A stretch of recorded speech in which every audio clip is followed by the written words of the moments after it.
Hello കൂട്ടുകാരെ, എൻ്റെ വീടിൻ്റെ മുറ്റത്തുള്ള പ്ലാവിലെ ചക്കയാണ്.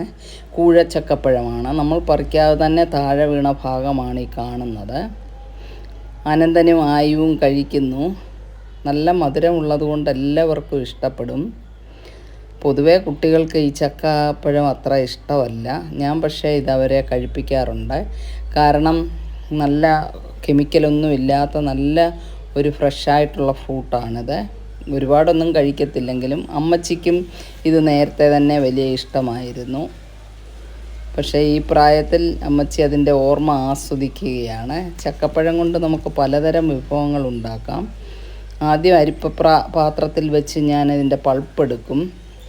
എന്നിട്ടത് പഞ്ചസാരയും നാരങ്ങാനീരും ചേർത്ത് ചൂടാക്കി പറ്റിച്ചിട്ട് ദിവസങ്ങളോളം സൂക്ഷിക്കും. പിന്നെ ചക്ക അട ഉണ്ടാക്കാൻ വേണ്ടി ഞാൻ കുറേ ചക്ക ഇങ്ങനെ പൾപ്പാക്കാൻ വേണ്ടി എടുത്ത ഭാഗമാണ് അനന്തൻ കാണിക്കുന്നത്.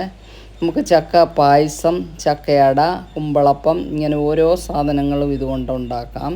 ഞാൻ ഇതിന് ശേഷം കുറേ പൾപ്പാക്കിയതിന് ശേഷം കുറച്ച് അത് നല്ലതുപോലെ തേങ്ങയും ജീരകവും ഏലക്കായും ഒക്കെ ചേർത്ത് നല്ല കുമ്പളപ്പം ഉണ്ടാക്കി അത് ഞാൻ ആയുവിന് കൊടുത്ത് ആയു കഴിച്ച ഭാഗമാണ് കാണുന്നത്.